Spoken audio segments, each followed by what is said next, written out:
Number 1, you're running away from your goals.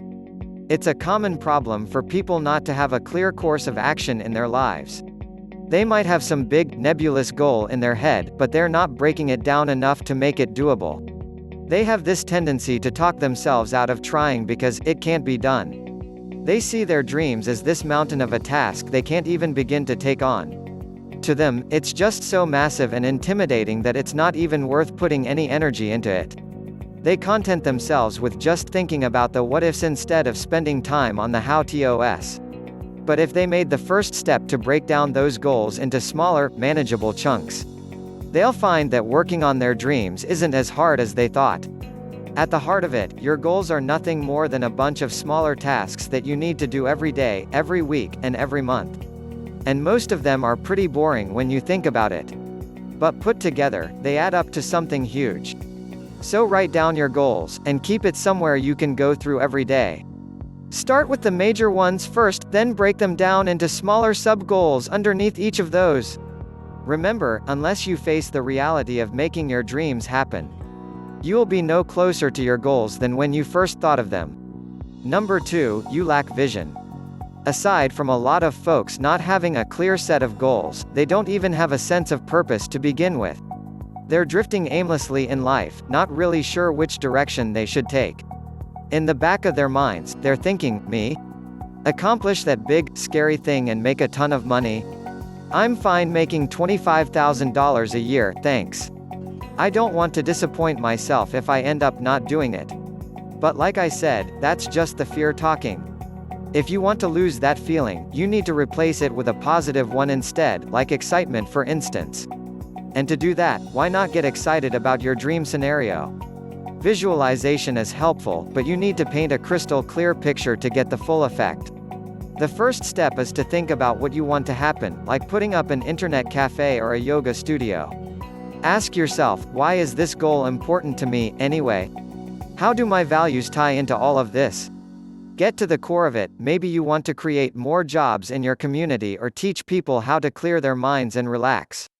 And what would it be like when you've accomplished your goals? Who would be the people around you, and what would they say? How would it feel making those dreams happen? Get as specific as you can and add as many details as you want. Once you've painted this vivid image in your head, you're already bridging the gap between thought and reality. By setting your mental goalposts, it can give you the drive to take action and start manifesting those desires into the real world. Number 3, you don't believe. Most people make the mistake of believing in something after the fact. But the most successful people in the world do it the other way around. As you've learned from the last point, you need to get excited about a vision before you can start working on it. And the reason for doing this is to plant the belief that it can happen in the first place. Without it, you can't create the space for that desired reality to exist. So as counterintuitive as it sounds, you'll have to believe in something before it can manifest itself in the real world. But it's not just a matter of telling yourself, okay, I believe I can earn enough from my side hustle to quit my full-time job. The universe won't hear weak statements like that.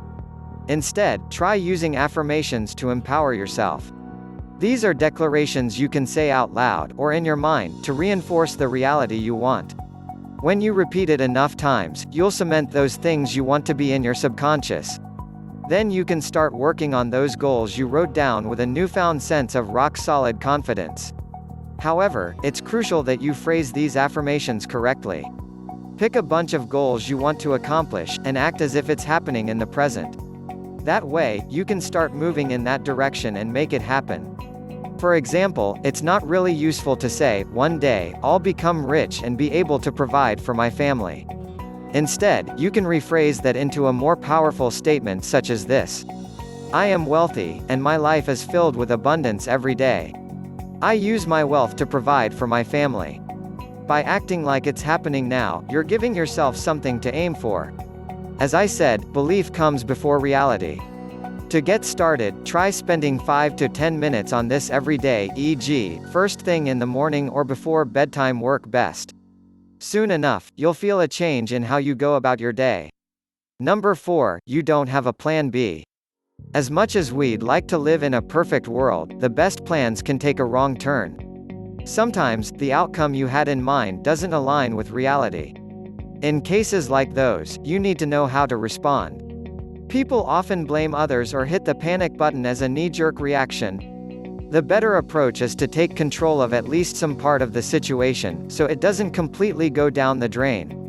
I've found that you'll end up avoiding a disaster altogether with this one step. It helps to have a contingency in place on the off chance that something goes off the rails. You can plan ahead for potential problems, so you know what to do when the moment calls for it. More importantly, you need to find the opportunity to grow even in the most challenging situations. Ask yourself, what part of this problem can I use to my advantage? How can I build on this situation, so I don't fall flat on my face?